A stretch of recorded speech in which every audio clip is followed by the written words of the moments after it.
my heat off. Hi, everybody. If you're just tuning in, you are listening live to the Angel Rock with your host. I am Lorilei Potvin. Just as I always tell you at the beginning of the show, if you want to watch the show, please head over to facebook.com. We've got UFO Paranormal Radio, the Facebook page. You can see it on my Facebook profile. We're also on Twitch. We're on Twitter, we're on LinkedIn, we're on YouTube, and that's the big thing. Come on over to YouTube too. Our main channel, the UFO Paranormal Radio channel, or United Public Radio Network, as we're called, or UPRN.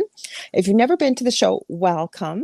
I do a show here with people from all walks of life, either through their extracurricular or their professional life. They're making a positive change for humanity. A little bit about myself. I am a Canadian psychic medium. I'm also crystal Reiki energy healer, Akashic Records practitioner, spiritual teacher and mentor, and a registered nurse.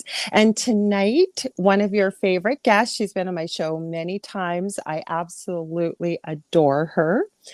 Varla Ventura. Now, if you haven't seen Varla before I say welcome, Varla, she's an author, very, very, very knowledgeable, especially when it comes to history, a lot of legend and lore. She's written books about, something's not showing up. That's okay. Sorry about that, guys.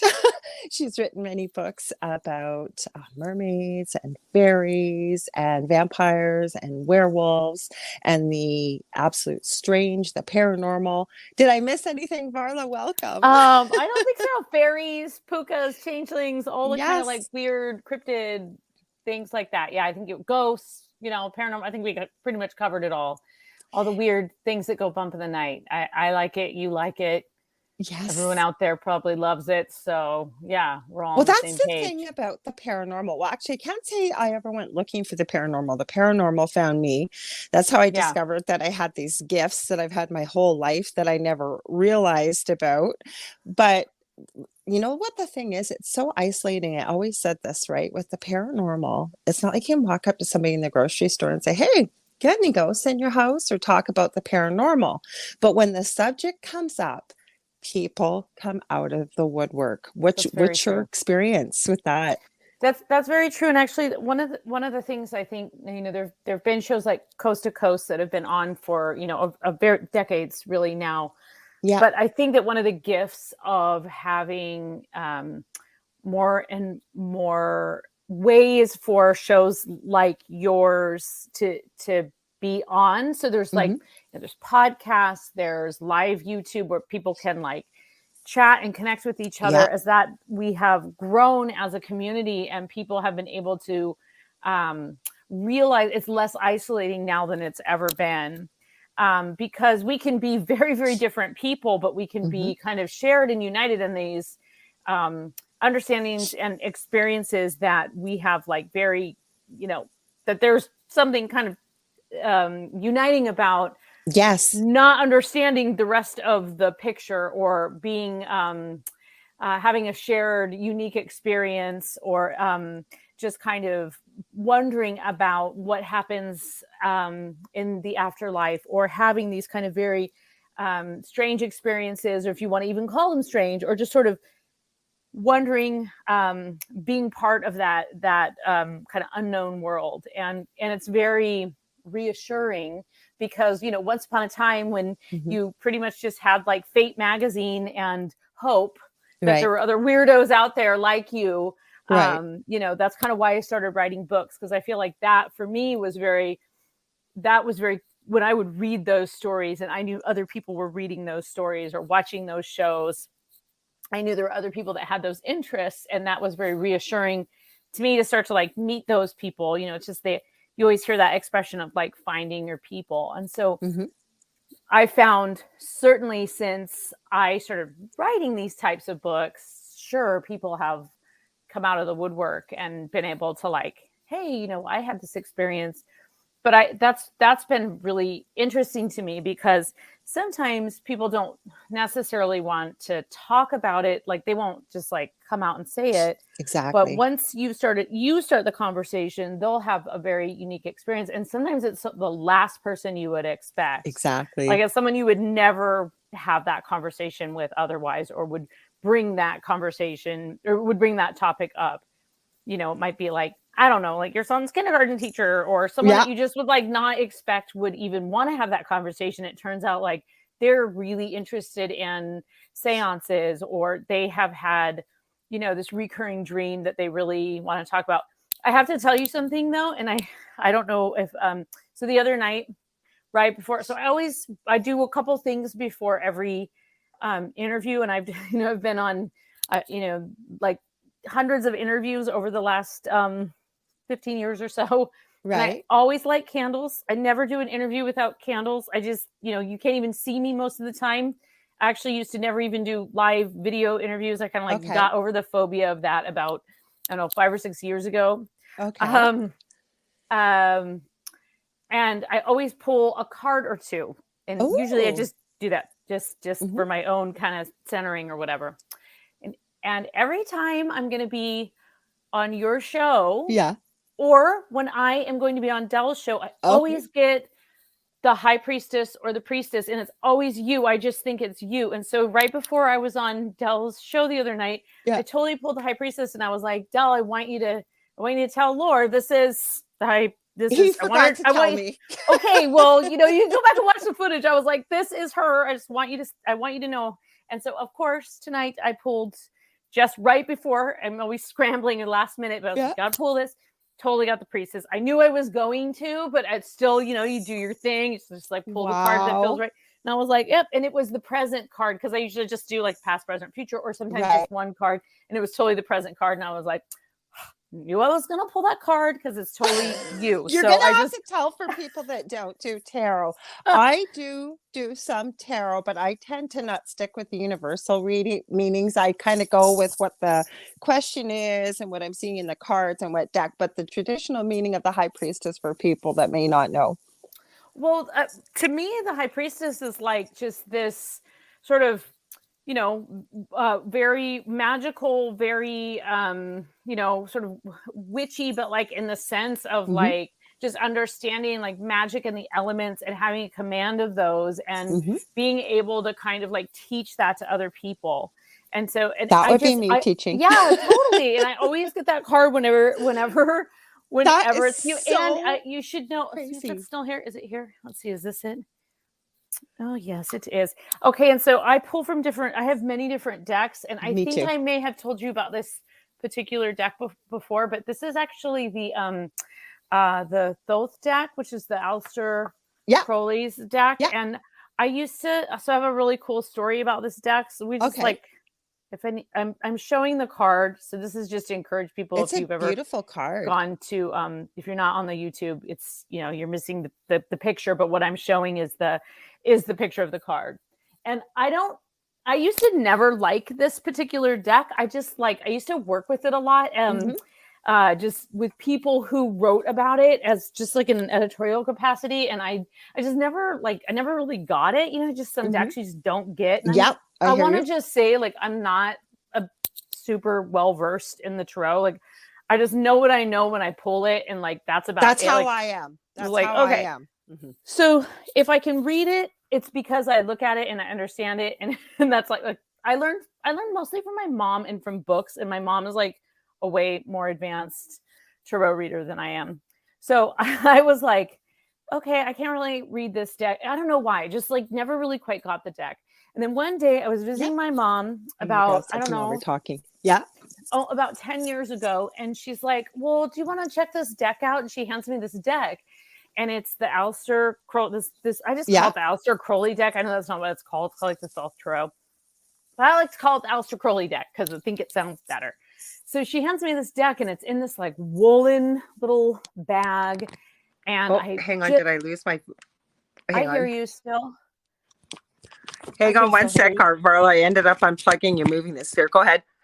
You know what I'm gonna have to do? I'll pop right back in. Just hang on one sec, okay? Okay. It's my fault because I grabbed that deck. Hang on, I lost your. Okay.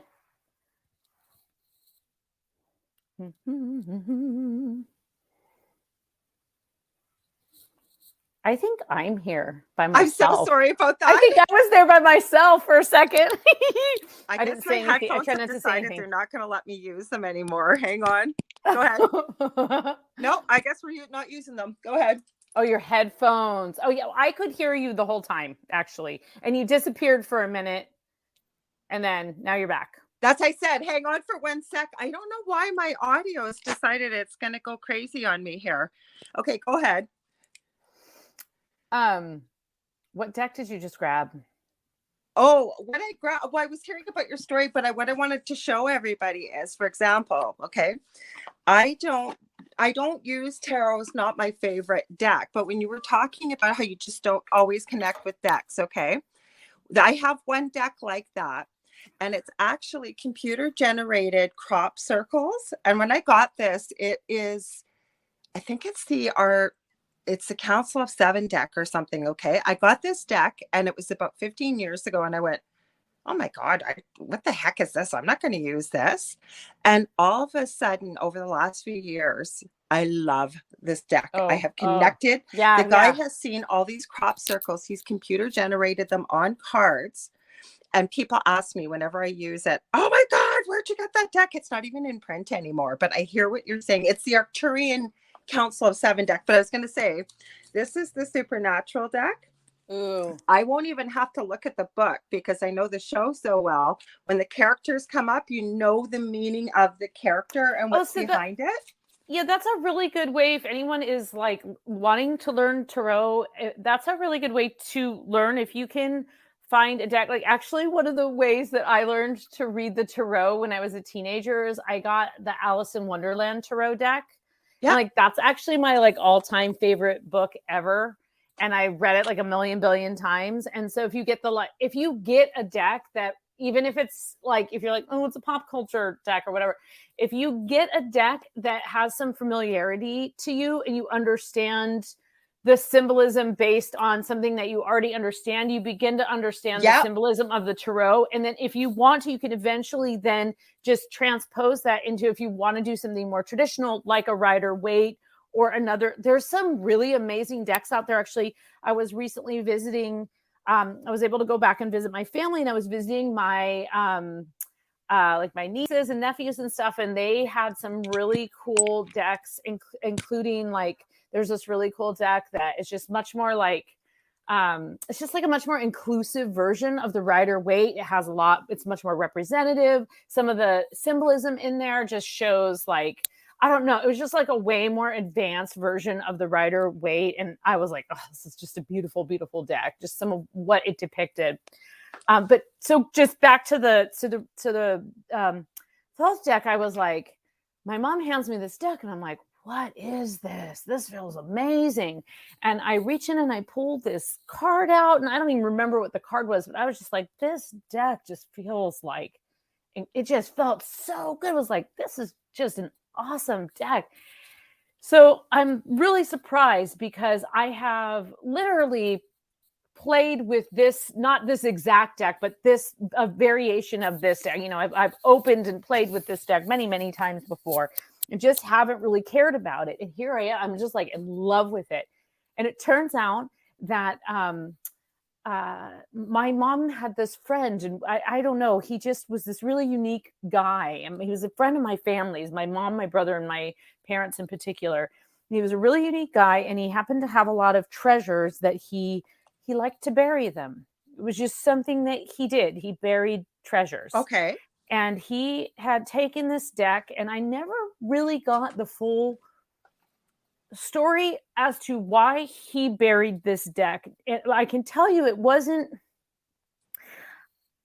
I do not think he buried this deck because he was like, I'm going to bury this deck to like cleanse it. Like that is not he was like this guy who was basically like living on a mining claim in like the 2000s. Like he was not like doing this for like spiritual purposes. I don't think. Right. Okay. What he was doing was he had some things that were now I don't think that that's why he was doing it. I think he was doing it because he had things that meant something to him for various reasons in his life. and he buried them so people wouldn't take them from him. I don't know entirely, though, and I never really got the full story as to why he had done this, but for whatever reason he did it, it was a really, really smart thing to do because he had this deck buried in the ground with some other items apparently for over 10 years. Right. And it was like, because it's a used deck. So, I was like, ooh, used tarot. You're never supposed to do used tarot deck. That I also don't believe. It depends on, it's like I've like used books. I like Right. I like people. I like their old energy. I don't have a problem with that. It's like if it feels weird and EBGB to you, then maybe then you can leave it at Zach Baggins' Haunted Museum in Vegas or whatever. But like I kind of like people's weird old stuff. Like I'm a collector. So then my mom's telling me this story and I'm just like, oh, this deck is so amazing. And she's like, well, you can have it. And I just said, oh, I was hoping you would say that. She said, I know. I figured I could tell you wanted it. And that's kind of why she had pulled it out. Anyway, so that's the deck. And that deck has been the most prophetic deck of, and then on top of that, I have a Dion Fortune Tarot deck, which is a very strange deck. It's actually kind of rare, and it's an odd deck. It's a very, if you ever see it, or if anyone ever has used one out there, it's extremely prophetic, but it's kind of an odd one. It has words on it, and they don't always correspond with traditional tarot interpretations, and it's just a strange deck. Like, it's not bad strange. And what's the name of it again? It's just called the Dion Fortune Tarot. It's kind of hard to find, and I haven't fully wrapped my mind around it, let's just say. It's based on her teachings, and I have not fully wrapped my mind around, nor do I fully agree. I'm still here. You're in the dark. I'm still here. Can you hear me? I can hear you. Mm-hmm. Okay, good. The reason why I could barely hear you, I apologize. My headphones went out on me, and I don't know where my camera went. Hang on. No, it's not going to let me go on camera here. Oh, can you hang on for 1 sec, guys? I apologize. It's live radio. Hang on. Let me see what I can do here. I might have to pop out, pop right back in. Give me a sec. Okay.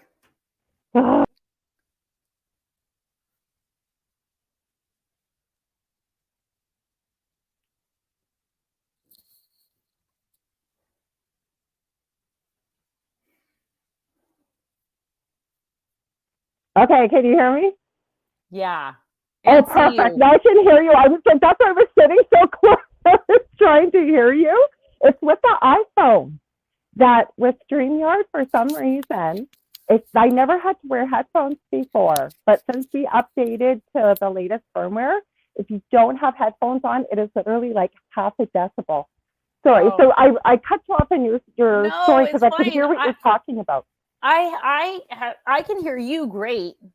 Okay, good. Yeah. I can hear you perfect now. No problem. So you were saying now this deck, like it was the most prophetic deck. Yeah, it's a strange deck. This is what the back looks like. The card I got was horrible, though, so I'm not going to show it to you. But it's a strange deck. So the back looks like that. Okay. Do you want to see? You said some of the words don't correspond to the card. It's just, I don't know. Okay, it's kind of like negative's not the word I would use necessarily for the way that it's just it's the imagery. It's a little different. I think I'm not quite sure quite how to describe it. It's based on a lot of her teachings, which I'm not fully familiar with. And what I am familiar with, I don't necessarily totally agree with or get exactly. So honestly, but it's interesting because I have like so I have like actually 4 decks in a row, and I have like Fortune, Crowley, Rider-Waite, and then I have this like herbal deck that's kind of based on the Rider-Waite, but it's herbs, and so that's like another one, like you were saying. I know because I have a decent herbal I know you knowledge, do. Yeah. I Yeah. can like, well, I don't know what that card means, but I know what that herb does. So it helps Right. me kind of figure that out. And so the two things like kind of, you know, they help. So basically like, it's like I do the past, present, future, whatever. And then I do like the palate cleanser. So Okay, like the I herbal got one you. is the one that kind of like, I okay, got that, what you're saying. You take yeah. one from each deck, kind of thing, whatever way you kind of feel, and that's the beauty, because I've done a video on YouTube about how to do a one card reading. But the Oh, thing yeah. I keep Oh, saying cool. to, Yes. what I keep saying to people is, you got to do what you feel drawn to. So if you've got a question, can I do this? I would say yes, because there's rules, and then I think with the way people's intuition works, that you have to go with what works for you. Like I got this little deck that I love, the Nightmare Before Christmas. Oh, me And too. Me too. I don't need cards, but where I like cards are when, and I haven't done it in so long, I haven't had time, but every now and then I go live and I'll just do free one question readings for people. Oh, And I I'll grab, love that. I think one card readings are wonderful. well, I they think they're are, but what wonderful. usually happens is somebody will ask a question, I tell them, because I hate when, you know, someone's doing readings, I'm only taking the first 10 people, that's it. Well, I just go whatever lights up for me. Then when it comes through, I'll give people what I get from spirit, and then I'll shuffle the deck. They can see me shuffle it, and I pull the card without fail, just like you knew about the High Priestess. Without fail, the card will say exactly, you know, it'll go fit right in with the reading, or it'll pretty well word it in a couple sentences what came through for some spirit. But that's the beauty in this, because these are tools.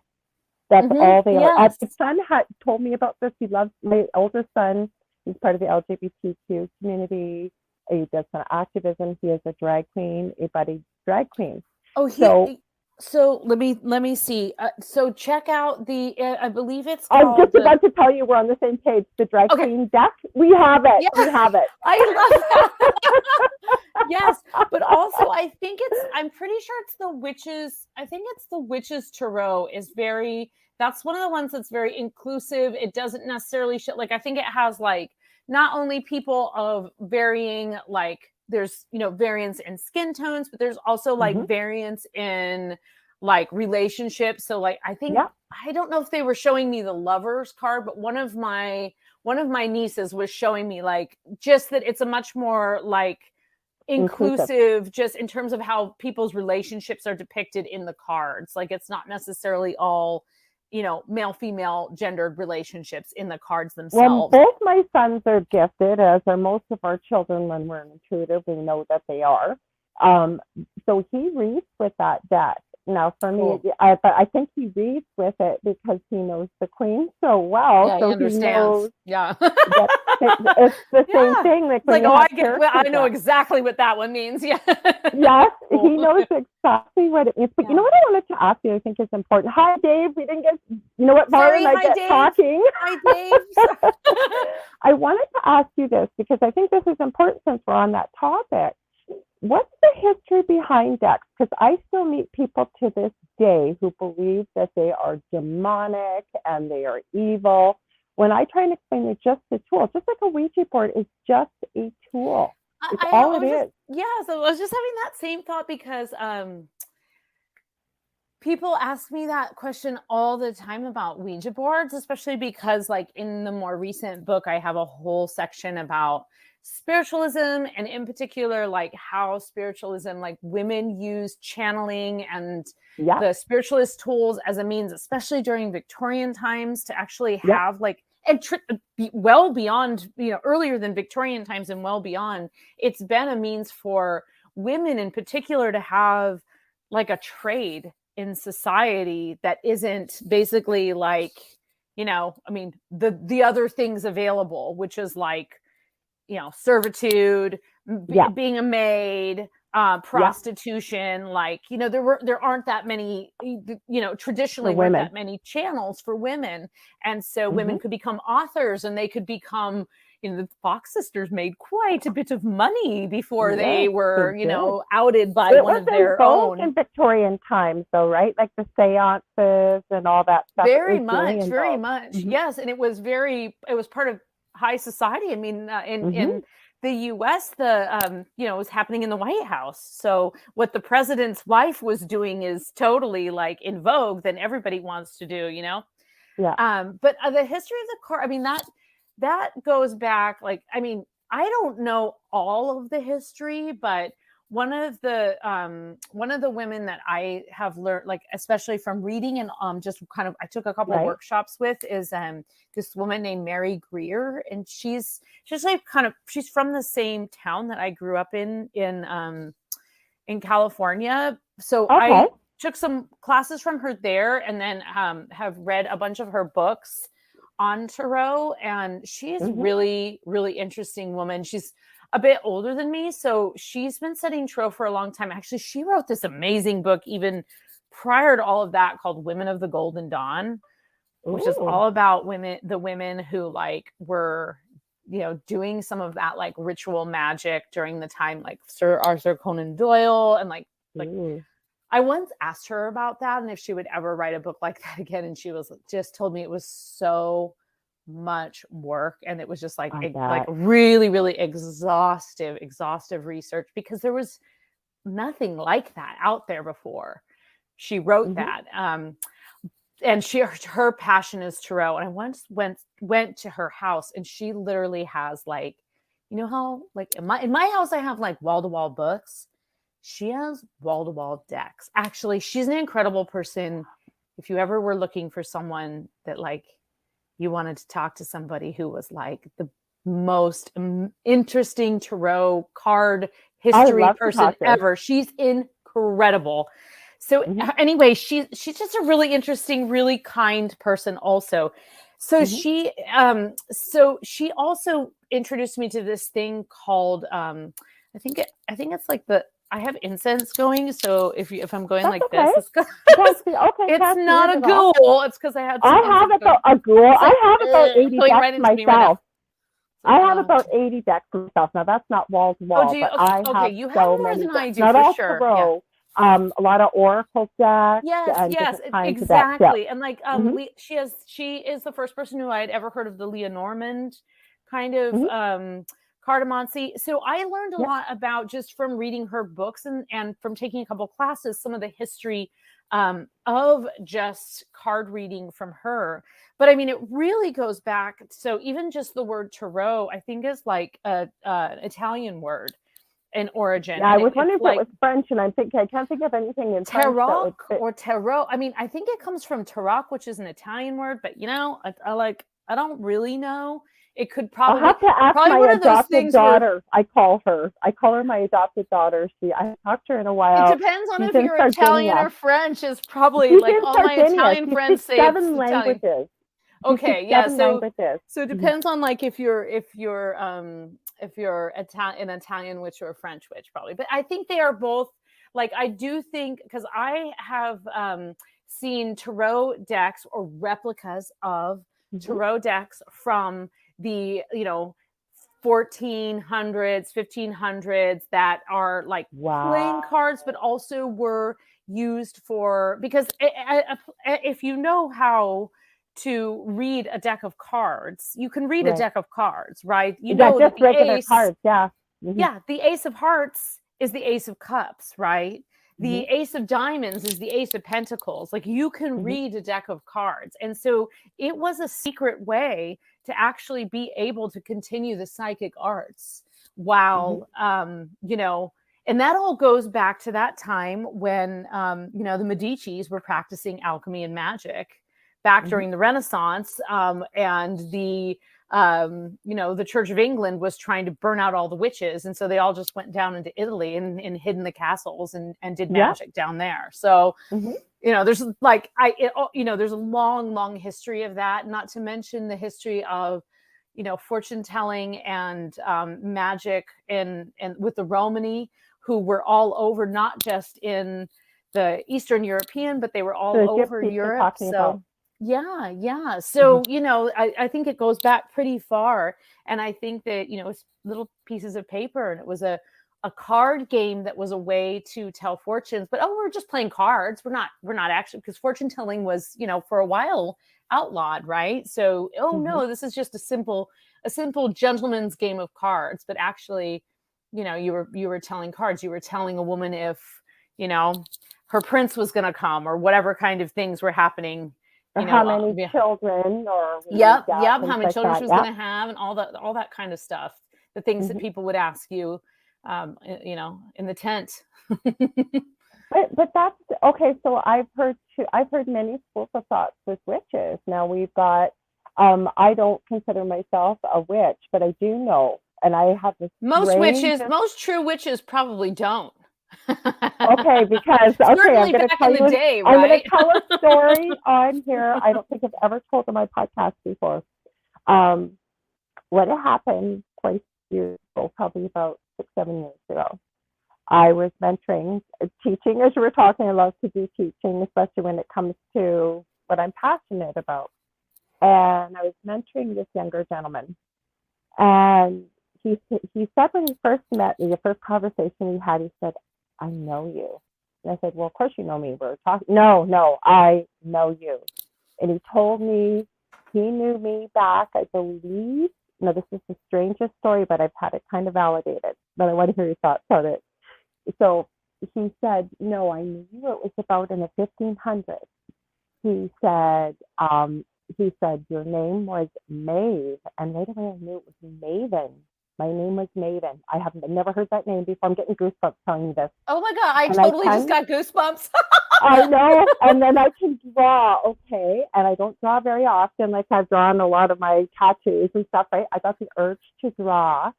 And it's 3:30 in the morning. I've got my sketchbook and I'm drawing this, it's like a Pegasus occurs. I'm still getting goosebumps. Wow. It shows up in front of me, this winged, beautiful animal. It looked like a unicorn, but it wasn't my pet. It was my, maybe a familiar. I don't know. I knew her name. Yeah, I used to call her Chloe, the whole bit. Like this all happened in this time period.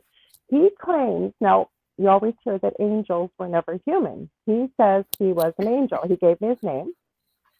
And he said we knew each other back then. He says apparently Lady Titania from the Crest, I was her sister, the dark sister. Okay. And he said you used to have this long black shimmering hair down to about here. And he said you had the most silver eyes and you used to wear this crown of almost like black thorns and twigs. Okay. And he said you weren't evil. He said, but you didn't take any crap from anybody, and basically hell unleashed on people that did me wrong. Okay. So there's two reasons why I believe this story. One is I was taking my crystal Reiki course, and for my attunement, I was supposed to meet my Reiki master in meditation. I fell asleep. I couldn't believe I fell asleep. So I messaged her and I go, "Oh my God, I'm so sorry, I fell asleep." Like a half hour right after she sent, she goes, "Oh, don't worry, there's no space and time. I'll send you the recording." 5 days later, I listened to it.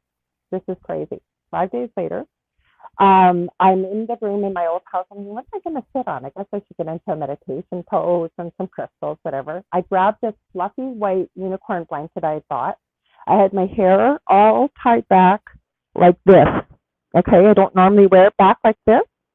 And I'm sitting here and I'm listening to this meditation, and she's attuning me to each symbol. She first says, and I see you sitting here, she goes, "You got your hair kind of all tied back in a bun like this," like she describes it. My hair was tied back that way. She says, "You're sitting on something really white and fluffy. I'm not really sure what it is." Okay, that killed me. Then she goes through all the symbols. One of her symbols is the 7-pointed star. And she says, "I don't know what it is about your higher self." And remember, this is 5 days before recorded. She goes, "Your higher self took that star and slapped it right where your third eye would be." She goes, "No, I got this vision of you. Long black hair, like almost like black shining silk, silver eyes. And you've got this really strange crown on, like thorns all twisted." And I'm just about falling off my chair. Okay. Because she didn't know all this. And at the end of it, she goes, "I have no idea why I'm sending you this." She goes, "But yeah, I saw this picture of this little, or not picture. She goes, "I saw this figurine in my office. I forgot I had it." And she goes, "It was a fairy. I was told I had to send it to you." She sends it to me, okay, because this has to do with the fairy realm, right? Lady Titania and apparently the evil sister, right? So she didn't know this gentleman I was mentoring, so they didn't have this conversation. Then I had him on my podcast the first week I was there, and I had somebody else on there that had a near-death experience. They were finishing each other's sentences about what it looked like in heaven, where things were indicated, what they had seen, what they had experienced. Okay, this all happened around that time. Now, how does that happen? How does that happen? And the guy that was telling what had happened in heaven, this is the guy that told me that he knew me back in the 15th century. This is the guy that said he was an angel in their lifetime before. How does that happen? They didn't know each other. That's crazy. Mm-hmm. That's mm-hmm. crazy. Yeah, and you're not a witch. I don't Definitely know. not. But the other thing I will tell you, I get this in jobs that are very interesting. I'm not arrogant. I don't think I'm a doctor. I'm a nurse. But when my family is ill, even when I worked out in the community, you're on your own. You just call a doctor and you say, what do you want me to order? Okay, yeah, okay, fine, yeah. Check it off. I could look at a wound and I know what it needs. Wow. I know what it needs. And like really lot more natural type of stuff. I think I was a witch. Maybe I still am. I don't know. I don't practice the witch art, but so let's talk about that. Let's talk about that. Yeah, because I think that I think there's a lot of different definitions of being a witch, and I'm so glad. That's what I meant. Let's talk about that. Yeah, let's talk about that because, and I mean that, and I mean no disrespect to people who identify as a witch. Okay, because so I do think that there are initiatory witches. And I think that those are probably like the people who really go out in the community and really by all rights and means are the witches. Those are the people who go through the hard work to really call themselves witches publicly because they are going through steps. They are, really doing the hard magical work and doing the internal work that takes to tear down their own barriers constantly to keep themselves ready to constantly do the magical work. That's kind of at the core of initiatory magic. And I think initiatory magic kind of gets like snuffed aside by a lot of the sort of cottage witches because, and I'll explain like what those are, at least in my mind, because I think that it's sort of viewed as like it's a little too religious or a little too tight. But in what I've seen, and I am not an initiatory witch, I've never gone through those stages, but I know witches who are, and what I've seen is that it does take a lot of self work and a lot of discipline, and I think it deserves a lot of respect and a lot of recognition. So I think there are people who kind of can like really say, I am a witch, and like I'm a witch. I did the work. I'm like, I wear the hat, I wear the crown. Like I'm a witch in the way that you could say, I am a writer. I am I am an actor. Like this is my role, right? Like there's that level of being a witch. You eat, breathe, and sleep it. It is you. It's your essence. Yes.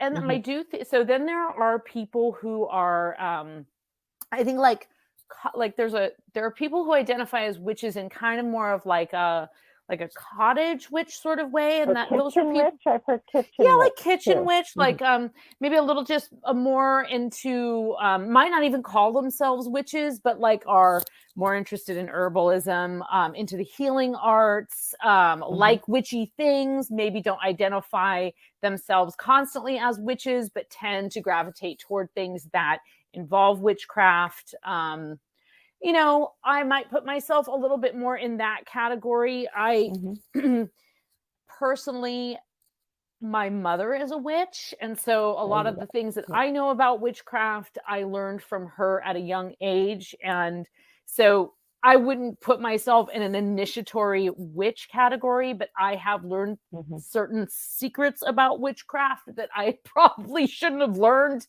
at a young age. So but you're like a sponge at that age too, so yep, you've absorbed it. sure. So I maybe was exposed to some things that other people would have like learned a little later on.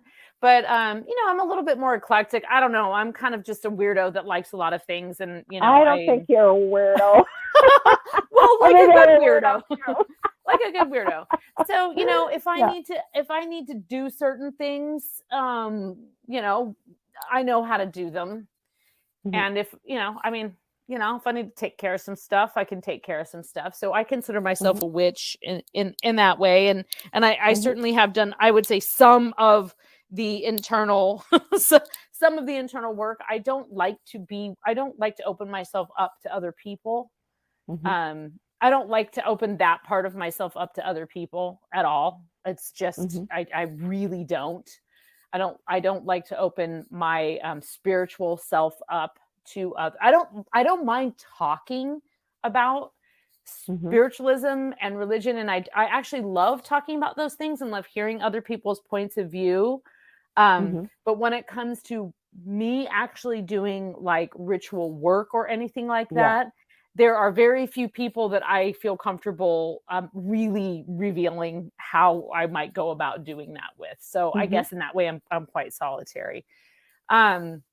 But I also think there are people that are witches in a more like universal and global sense, and that the term being a witch doesn't necessarily need to mean that you are like, it's almost like being like just being a healer, or how can I put this? It doesn't mean you're like a Wiccan is all kind of love and light, nature and healing. Then I've had other people that are friends of mine that are witches, and I've had one in particular say to me, I've had a few witches say this, I'd love to hear your thoughts on this statement, that to be a true witch, you have to know how to hack. That's what they told me. I would say that anybody that tells you how you have to be a witch isn't a true witch. That's my thought.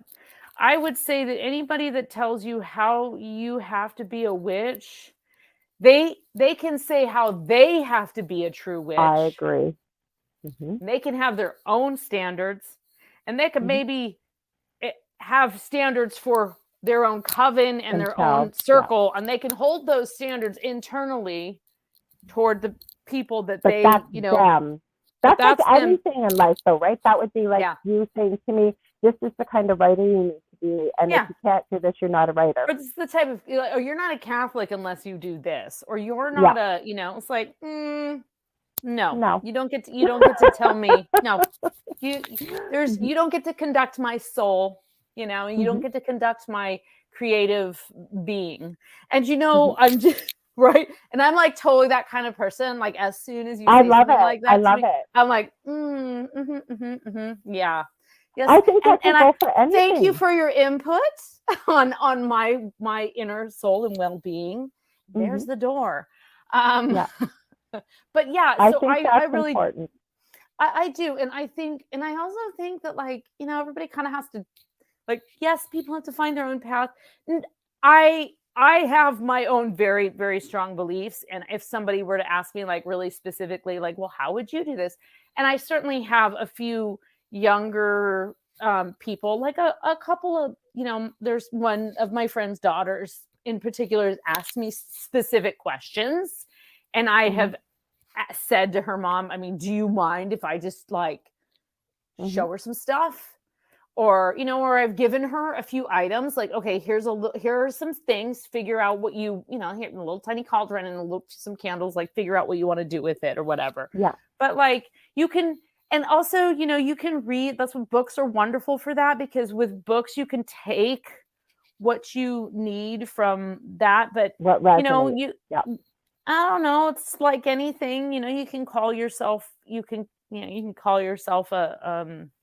whatever, you can call yourself anything.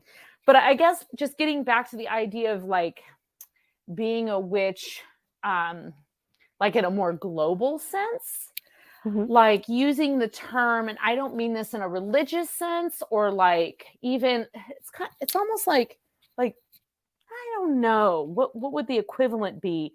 There's a universalness of being a witch in it's like you can't help it. Yeah. Right? Like if you're a witch, you're a witch. And it doesn't really matter what anyone says or what anybody does, or even what you say or do. If you're a witch, that's a power that you have. And there are interchangeable terms, with people will go and split hairs and they'll do a lot of scholarly work to, point it out. But there's a priestess. Priestess is a word that was, just created to put on the other side of priest. There's goddess and God. There's all of these words that were kind of created to try and connect humans to this kind of divine thing. And witch is a very like earthy word and a very real word. And it has a lot of negative connotations too. I think that's kind of, I'm going to read Dave's comment because I think it adds to a conversation. He said, I think it really depends on what you want to call yourself. You can also say, these are my friends, but it doesn't have to define you, or my interests, but it doesn't have to define you. Yeah, I mean, that's a good point. So personally, well, I've been called much worse than a witch. Yeah, so I know I laugh. You say witch like it's a bad thing. I definitely do not.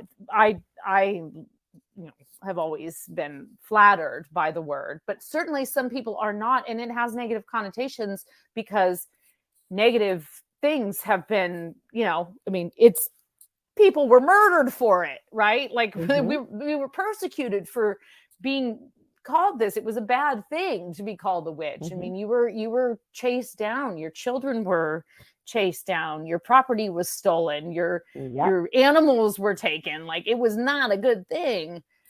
And, you often were not doing anything wrong, right? So like 89%, 99% of the time, you weren't doing anything wrong. No, but 1%, a lot of people put, like Dave said, you're right, Lorilei, because of the connotation, a lot of people, like I'm not offended by the term witch. And the more you're saying, I'm going, I am kind of drawn over. You can take your mental notes here. But there is a lot of negative connotation with the word witch. And, even on TV shows, for goodness sake, you see a witch is always evil or deceptive. Or in my house, like my son, every single time, I'm like, they look at me. I'm just like, they can tell I'm annoyed. I'm like, another negative representation of a witch. They always know when I'm like irritated. Right. Because I'm like, that once again, witches are misrepresented. Just like even stepmothers, for goodness sake. Like I like using, I don't even know if I like the term bonus mom, but it's not easy to be a step-parent, but evil. I know. Stepmother. It's always evil witch. I know.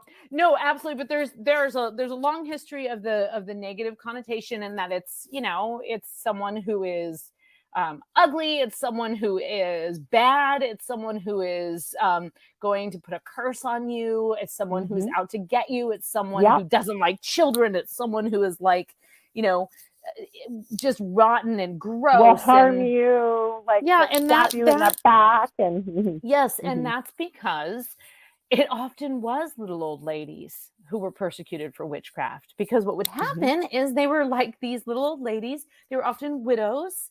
And they had, I mean, we're not talking about like the Salem witch trials, but it was, they were widows and they had land and people wanted their land. And so they were just disposable. They were disposable old women, and they were just accused of witchcraft, or they had some power because they did know the folk remedies. They did know what wayside herbs would cure you and what you could use to keep from having a child, because your husband wouldn't stay away from you and you'd had like 7 children in the last 8 years, right? Yeah. And so that gave women power, and anything that gave women power, especially during the, 1500s, was really, really dangerous. And so for women. And so these women, the easiest thing to do was to just call them a witch, take their land by rights and give it to whoever had, accused them of witchcraft. And so that very negative connotation of the haggy little old woman who was negative and out to get you carried through. And it's really sad, actually, because it's this ongoing idea that women as they age are disposable. Mm-hmm. I mean, really, right? That's true. That's true. It's, I mean, the Salem witch trials is a whole other kind of crazy Puritan insanity thing going on there. But that really is, there's that continuation of the idea. And then the flip of that is that if they were young and beautiful, they were just like there to, seduce you and drown you like mermaids, well, to right? tell you the truth, my name, I remember Del Oh, has a yeah, weird I name, know. and I have a weird name. For those of you who don't know, it actually comes from the Lorilei Yeah. on the River Rhine, Sign. I think, in Yes. Germany. It runs through Paris, you too. know, Yeah. and they were sirens, and with their Yes. song, they would lure sailors to crash into the rocks and die, Oh, basically. yeah. Oh, yeah. Yeah. Mhm. They would lure people into the river and then they would drown. Yeah. Mhm. Yeah. I never found out what the purpose of that was. Why they needed to be drowned or killed, but it is a pretty morbid type of name, and it's And I spelled also that think it almost was the same. it was a name for the current. I mean, it was a way to keep, it was the current, right? It was the lore for the current, right? Like that. I think that with the mermaids too, it's like the folklore also was describing something that was the fingers of the current and the rushing thing. So how confusing it is to like be sucked in and So if you think about this though, with magic, right? Like really with magic, like you think the word spelling, spells, words, right? Part of this, now you can correct me if I'm wrong, right? The mind is a powerful, powerful, powerful thing. People just don't realize how much power we have with our minds and our energy. So I would imagine you're all, say, with a coven, all focusing, say you're going to manifest something, right? You're adding extra energy with words by speaking, the same things, you're focusing on the same things. Yeah. We're in a planet of manifestation here, right? Yeah. So is that what we're really doing with magic, or what are we doing? What's your thoughts? Totally intention. I mean, they've actually proven that scientifically, right? Remember that, oh gosh, what was his name? There was that study, it was like maybe 15, 20 years ago, where the guy put like the water? I can't remember. Yeah, he put the dish of water in the room and he had everybody think like horrible thoughts, and the water had weird changes, and then he had everybody think positive thoughts, and the molecules changed. And it proved the power of intention that everybody's been saying for, thousands of years. They've done it with plants. They've done it with water. Yes. So absolutely. So you have that power of intention, and then you have, people all very like-minded, and not only like-minded, but the idea of ritual. I mean, you see that in indigenous cultures around the world, how the importance of ritual, right? And that is absolutely, and witchcraft comes from indigenous cultures. Celtic cultures in particular had a lot of ritual, and some of what we think of as traditional witchcraft came from some of those, like what we think of in the US today as some of those rituals are taken from some of the, British witches and such, were taken from some early Celtic rituals, around, for example, the Easter rituals, the Ulster, the spring rituals. You always read my mind when we're on this show, because I was just spring equinox, right? Into that. Yeah. The just like these kind of the rituals. So in addition to the intention of everybody focusing, there's also that transition and the power of the ritual. So if you and I just walked into a room and we're like, okay, let's just focus our minds, like, sure, we might be able to sort of achieve. But if you and I, 10 of our friends walked into a room, I might be into that, actually. I could be convinced to do that kind of. I like those kind of rituals that are like orchestrated by someone else, like those kind of things. I do enjoy that, the occasional kind of group ritual, but especially on holidays. But well, then you're in a place where nobody knows you, right? Like if you want to know them, if it's with people. I don't mind if it's with people I know. I don't like to conduct them. It's like too much pressure. But I do like to do them occasionally. But I guess my point is, So imagine you go into this situation and, you know, you can like chit chat a little bit and everybody kind of relaxes, but then there's, you know, there's like cued sounds that relax everyone. There's specific, everyone's in specific garb. So the mood is right. The lighting is right. There's certain like smells. There's a fire. There's like all of these things that like minute by minute are kind of putting you in this transition so that you're actually transitioning from the reality heavy, you know, four walls or wherever you are, you're transitioning from this like real world space into some other kind of otherworldly space. And you have those ritual elements like fire, smoke, something that is going to actually show you the invisible, right? That's the presence of smoke will show you the invisible. So now you're starting to see the invisible world is visible. Perhaps there will be some kind of shared or individual libation. Doesn't mean that you're necessarily taking alcohol or something like that, but just that you're then having some kind of like ritualistic drink. And so then there's like that another element, or there's some kind of like thing where you're now all agreeing, we are now sharing and agreeing in this pact that we are going into this space, we're all going to be respectful. We're in it. And then you all will start focusing your intention. So not only are you like, it's like going into a haunted house and like getting into the middle of it and then starting, you know, so you're like all the way in it and you're taking, and, you know, you just kind of like, you've taken all of the steps to get to this like space, and then you focus your intention. So you imagine like all of that happening specifically, and then it's not just you, right? But it's like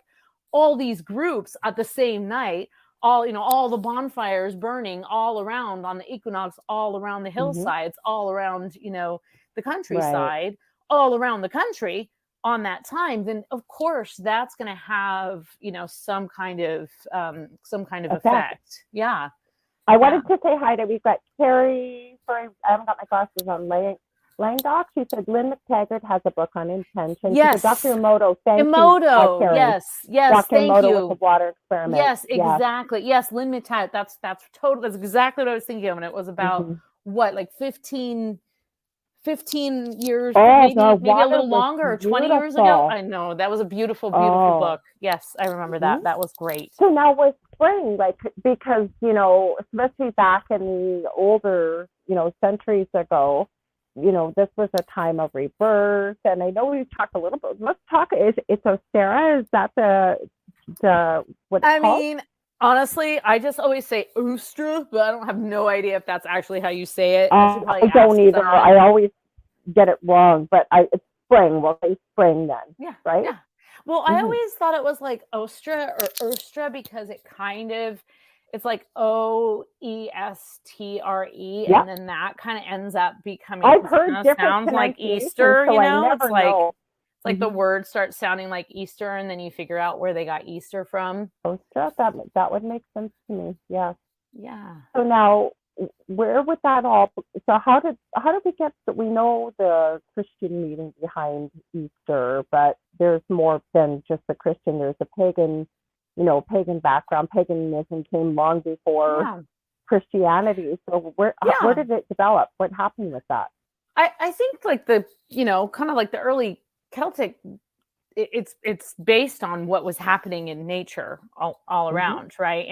And as I mean, I'll just kind of speak to like the Celtics. I don't really know because that's your background where you know most like, of it's a lot of like what I know, just you know, in terms of also like my family background and what I grew up, you know, learning about as well. But and I also will say like this. It takes place around this time also because, like, you know, in Ireland in particular, like this would be the time of year when, you know, this is when things are starting to spring back to life after winter, right? And so when you're looking around you, right, and I know where you are, Laura. I don't know how if your snow is finally melting. Normally, it's going so quickly. Oh my God! Yes, This like is the so year. hot up here too. It's such a relief. So where I am, not every year has been like that, but this year it's happening, right? It's like, this is actually a good year for that melt. And, you know, I think it's just an observation, you know, of what's happening around. You've got the little bunnies are leaping around, and it's a time to pay homage to the, you know, the goddess of spring, and to just kind of like bring back the, you know, celebrate. So when I lived in California, I have to say, I did not, and especially living in the San Francisco Bay Area, where it's kind of just like spring all year round, honestly. Like, it never really gets to be beautiful. Summer. It never really gets to be fall. It's just kind of spring all year round. So I didn't always have like the full appreciation. And this year in particular, this was one of those years where you really felt like that pure excitement of the promise of summer. And you knew you were probably going to get like one more snowstorm or something in between. Like, of course, it's still going to come, I'm sure. But you just knew summer was going to come, and you just knew you could like see your garden growing. You could almost feel what summer was going to feel like in the air. And so I really was like, I need to make an offering. Like, this is the year that I need to just make a big old offering under my apple tree and just say, thank you. I'm so happy.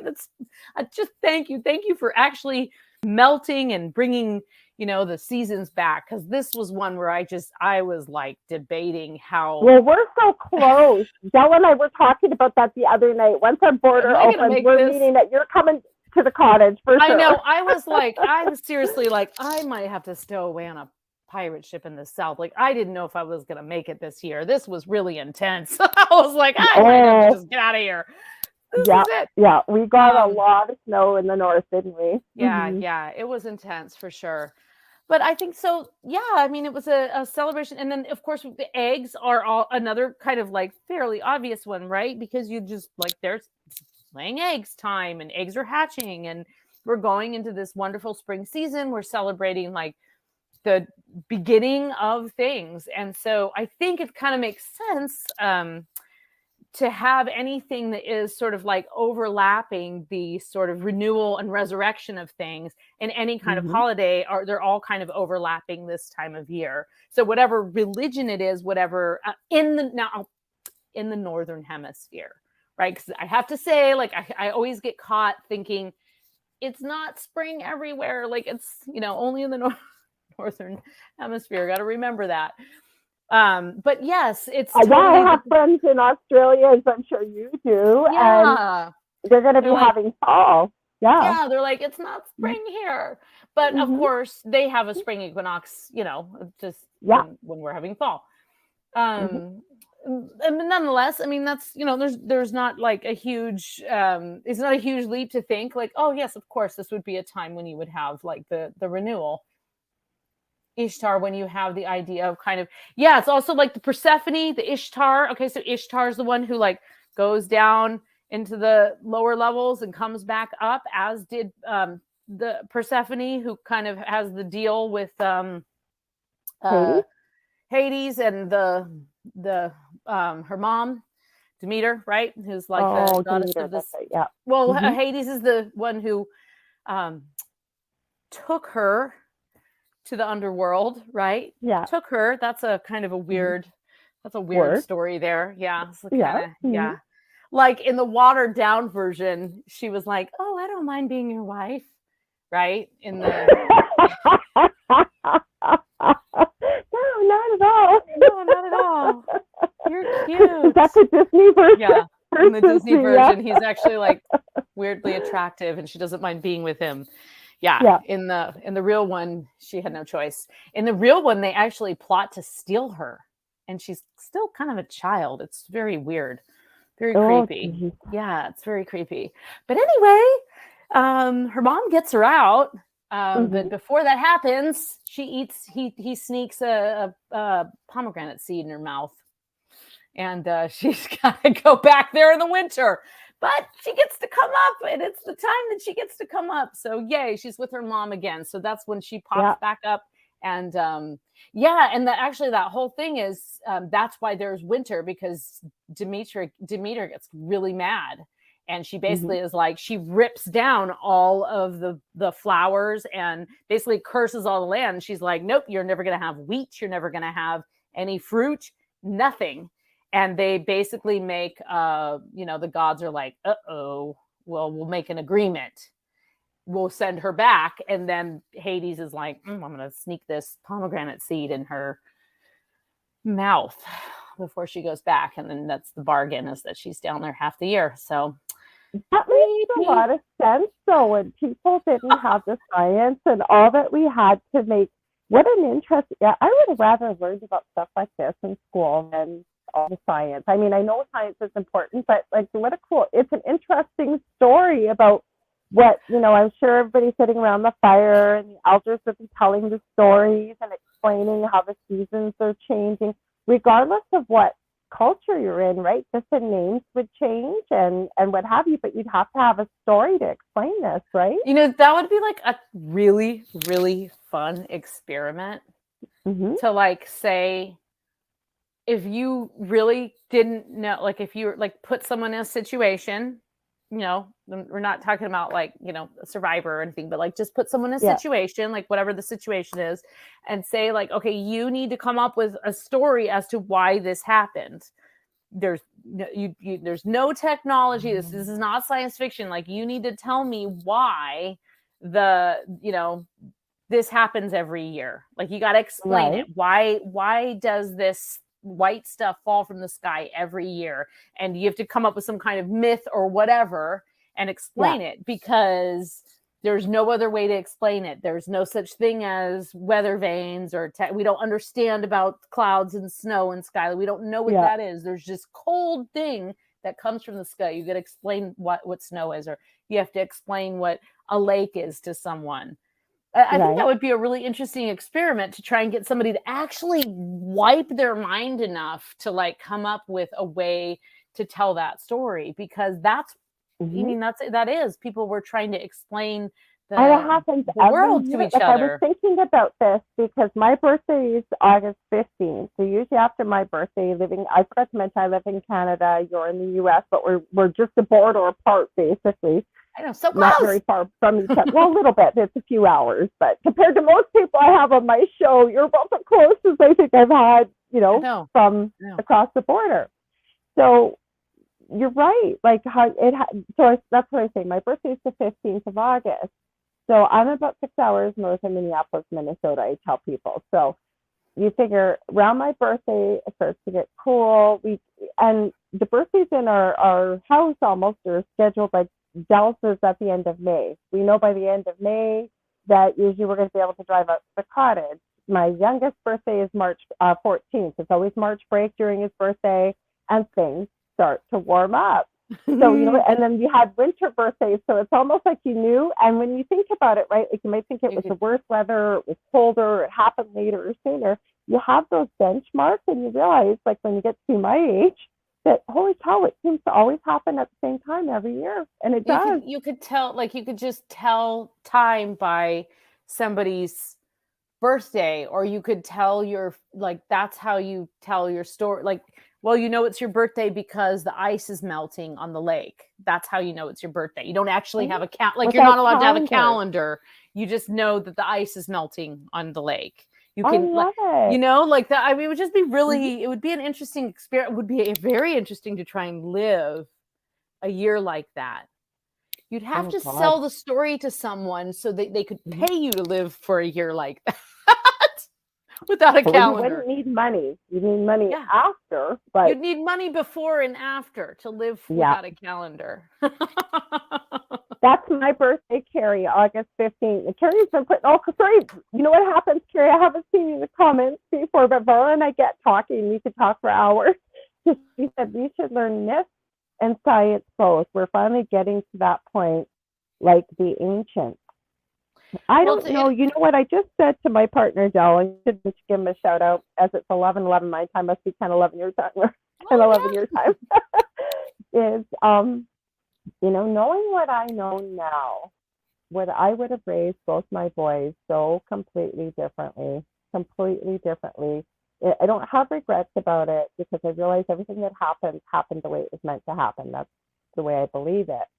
But especially like with my youngest being in the special ed, community at school, and Dell and I happened to go to the school. You would think the school would be on their best behavior. What we saw for 2 hours, we realized time to yank them out of school. Now, I'm not telling people to do that. That just works for our family. So when you're talking about what you are, Carrie, I think that when we have a little bit more control about what we can educate our kids with, but then everybody's got a different idea about education. So I understand there's going to be standards. So you need the social element too, right? So it's six of one, half of a dozen of another, I guess, right? Happy birthday to Carrie. I have to remember that. You're August 15th. It's wow, just the same birthday as you. Well, that's so cool. Same birthday She as was me. like, what? Your birthday's the same. Yeah. Yeah, I know. I always tell my son, because he's going into middle school, which is a whole other level of, he's had a really wonderful school experience thus far. I mean, of course, there's been some bumps along the way. We had to change schools a couple times just because of moving and stuff, but he's done really well. And of course, pandemic shut down school and all of that fun stuff. But I always tell him, like, middle school will be fine. And if it's not, plan B, homeschool, travel around the world. That's plan B. Oh, I love it. What an education that would be. Just so he knows, that there's if it ever even feel like I'm, you get to stick with stuff, whatever. But like, it never needs to get so bad that or it's not final. There's always there's always a plan B. Come on, Ireland. Come on, your mom's a writer. I can write from anywhere. What's so cool? You have be some perk. It's not the royalty check.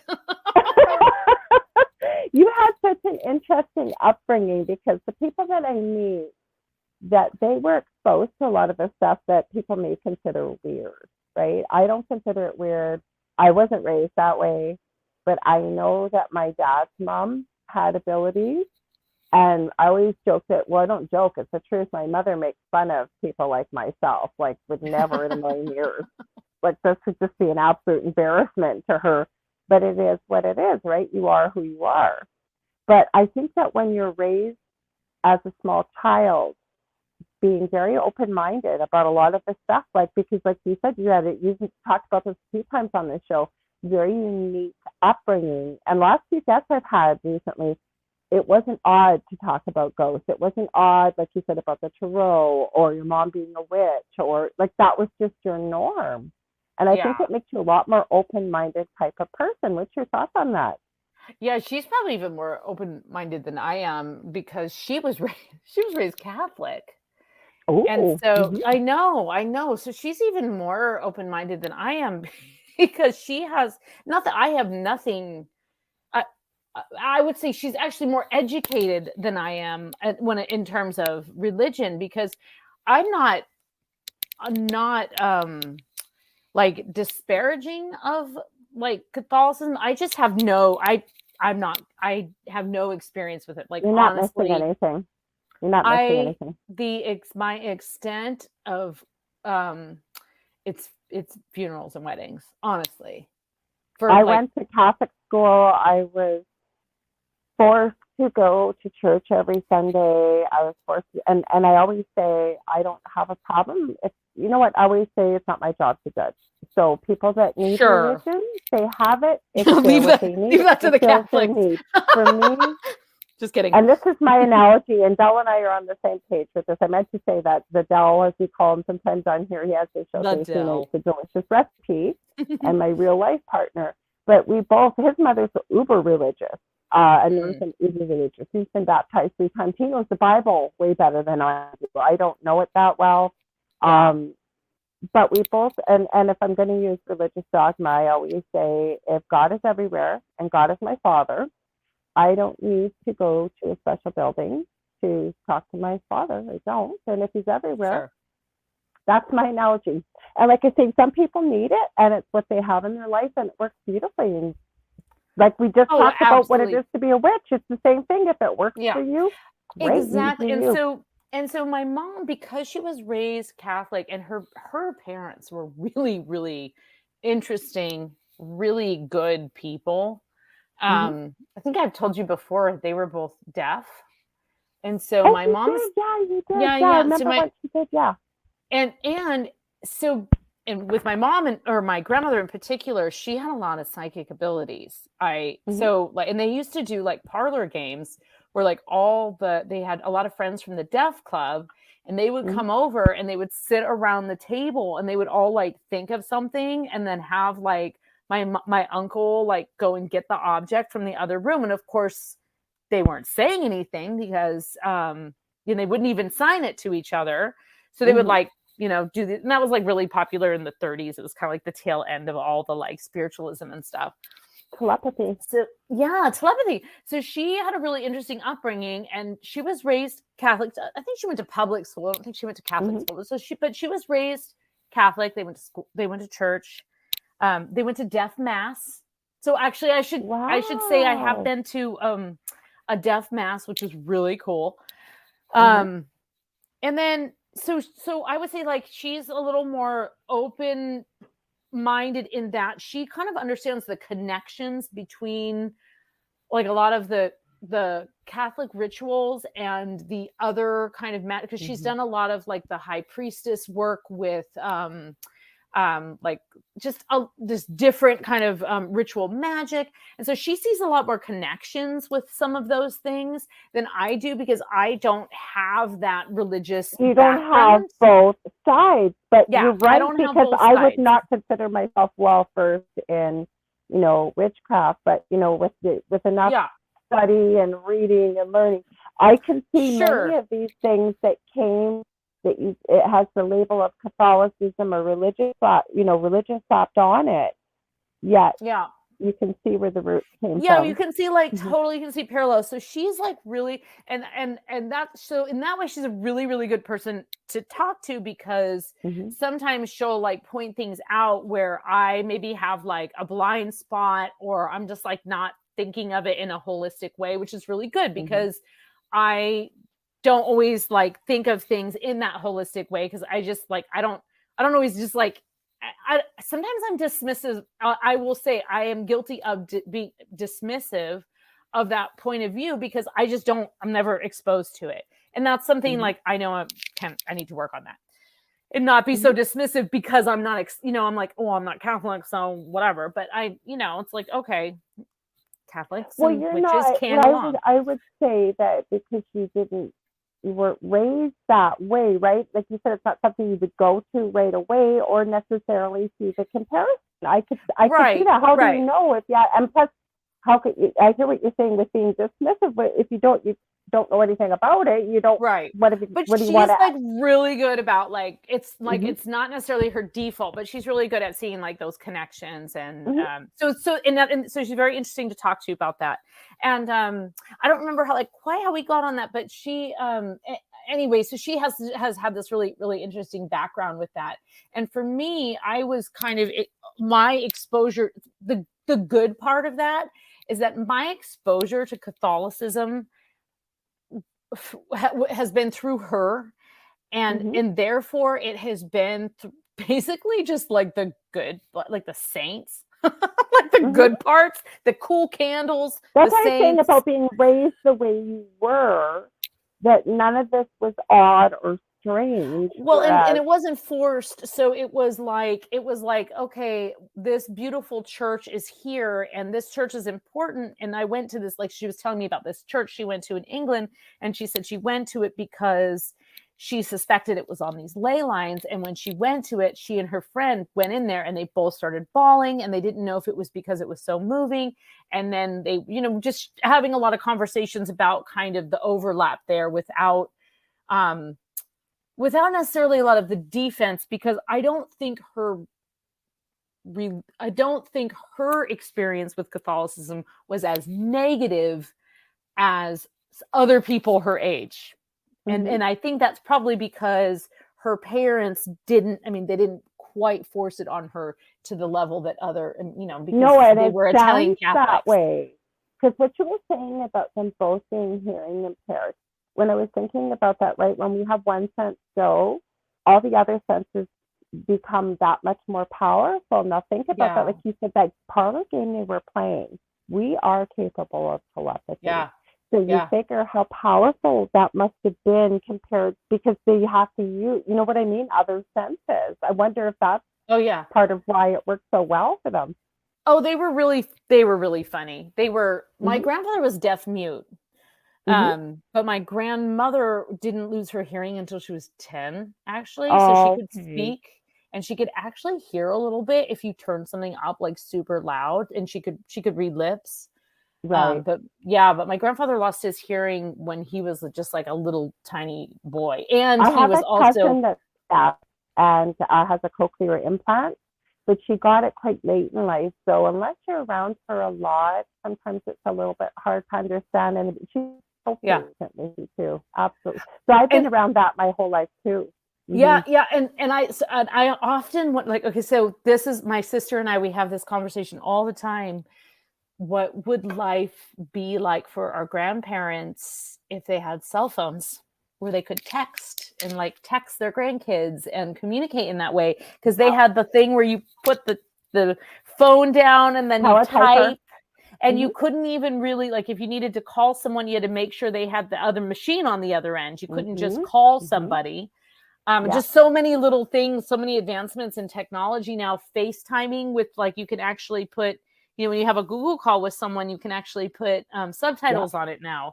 All these things that we would have been able to do with them that, you know, we weren't able then. And just kind of all these the implants. I mean, grandmother was born in like 1913 or something. So it was just like life was very different then. And so we always kind of think about that when we text each other. It's like, look, we could have just like texted grandma. This would have been so interesting if we'd been able been so cool. to do that. But like even with that, being exposed to that with your grandparents, and like, you know, they're just grandma and grandpa. Like you don't think anything else of it, right? Like, you know what I'm saying? Versus other people with able to speak and hear. That's what I'm saying. So when you have that very interesting background when you're raised as a child in it, I think at least my experience has been most people have been more open-minded, and like you were joking that you're weird, you're not weird. It's that you've been exposed to a lot of different things, and look at for your writing career, like all the different books you've written and things like that. Yeah, I mean that, like, actually, like my grandparents' basement was like a huge. So we would go down there and we would spend like I would say a solid month of our summer would be spent with our grandparents, my sister and I. Wow. And that was where, you know, all the cousins and older siblings, they would leave behind, you know, whatever they had been reading the previous summer. And my grandmother was totally like that generation that didn't throw anything away. And that's where you would find the old Fate magazines, or like my sister left behind like a Stephen King, you know, collection of Stephen King stories that I read like way too young, you know, like The Body like and stuff like that. Never let your like, kid read them at that age, right? Oh, so young. I think I was like 11. I mean, I am who I am because of those books in the basement. And it was also stuff like, you know, the Ripley's Believe It or Not. It was totally like that era of just like all those kind of like, you know, strange, weird facts. And so those very first books that I wrote were the Book of the Bizarre and the Beyond Bizarre. And they were just full of like all of these kind of, you know, what Ripley's Believe It or Not stuff that you put in your book for our watchers and listeners. We're going to make sure you know where to find her story and her books and everything. But what are some of the really weird things? Some of the weird stuff. Well, some of the weird stuff that I'd always been curious about. One of the things that I put in there actually is a little embarrassing because it turned out to like not be true, which I found out by the second book, but it was too late to do anything about it. Was like there was like the so I was really interested in this idea of like things that people did to prevent themselves from either being buried alive or more than that, things that people did to keep themselves from being like their grave robbed, because that was like being buried alive was a pretty big fear, but it was also really common for people's bodies to be snatched because it was totally the time of medical experimentation. And that was a huge, so I started out like not really realizing how big of a topic this was. I just thought like, oh, it's just like, you know, grave robbing, that's like so creepy and weird. But really what was going on was like, and this was like the era in which Frankenstein was written, and also like kind of where some of the Dracula stuff and some of the vampire legends were born. Because what the medical students were doing is they were paying, you know, people in the alleyways, like the, you know, paupers and stuff, they were paying them some money to go into these cemeteries and go and like snatch bodies, like take some fresh bodies, take fresh corpses, and they would like by under cover of night take them to the medical institutions and the medical schools so that the students could operate on fairly fresh cadavers. But this was all like totally illegal, and the church was like completely against it. But it's also kind of the reason that we have modern medicine today, right? Because there was cats. We had cats. I mean, it was like speculation, right? Like that, like there was a lot of speculation about what was actually going on inside the human body back then. So really didn't know, you know, like the history of medicine way better than I do, but there was like, oh, the humors, and like people were like literally like had no idea what was really happening. They had like good guesses. Like they knew what was happening in the arms and stuff. Why Michelangelo knew the anatomy so isn't that insane well, too? And underneath the skin. Yeah. So I was doing some research on that, and I had read this article about this thing called the Bateson revival device, and I was really like, "What? This thing is crazy!" And the story is that it was this guy, this really wealthy guy, and there were actually quite a few devices that people came up with. Including these cages that they would put over, like there would be like this metal cage that went over. And then there was one guy who did have in a cemetery, he did actually have like a telephone or something hooked up. This is like some very, very wealthy person had like a telephone hooked up or something like that he could ring through in case he woke up in his crypt. He could ring through to the like main office or whatever. But the Bateson revival device was supposed to be this thing that was invented that went down through the grave, and it was a bell that rang. And I've heard of that. It was tied around a finger, and the corpse would think. Well, so by the time the book came out, so then like I would say like the book had been out, I had actually like talked about this Bateson revival device, and I just thought it was like the coolest thing. And then like 3 years later or something, I read this other article that the whole thing like never even existed, and it was like I've heard of it so far. I know, I've heard of it too. The medical stuff, I have heard of that before. Oh, really? I would feel like really justified if it actually existed. I swear to God to you, I didn't know the name of it, but I don't know. Okay, I'm gonna like read in my mind. I'm gonna look in my notes again and see if I can find where I actually read about it, because I was like really disappointed in myself. No, I'm positive. No, I did not know it was so long ago. I was really young too. No, I've heard of that before, but if I'm not mistaken, the reason why I believe it was put there, well, never mind the fear of being buried alive, but wealthy people that were buried with a lot of jewelry and stuff, like that was the other reason why. Yeah, like if you touch my finger and there's a ring on it, you'd be like, yeah. Well, you'll hear, right, the bell too if they start digging and. Yeah, but I've heard of that before. I honestly have.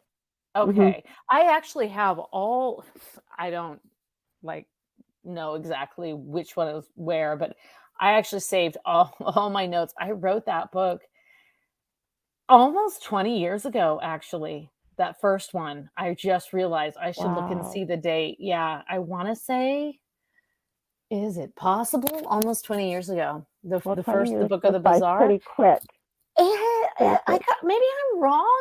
I could be wrong, but I think I'm right. I think it was like 2003. I have to check. I'll check the date. Maybe So how did you find out? Because there is weird things. Like I have a friend, Augie.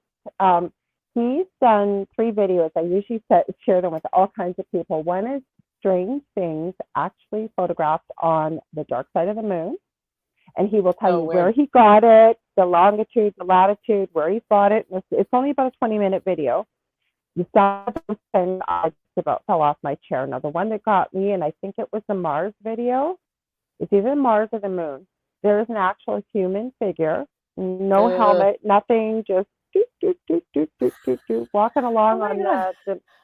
on the moon. I think it's Yikes. Mars. And then he sent me a video because you'd love his, I should send it to his website. He has over 5,000 pictures of really weird and strange things that have been found and photographed on Earth.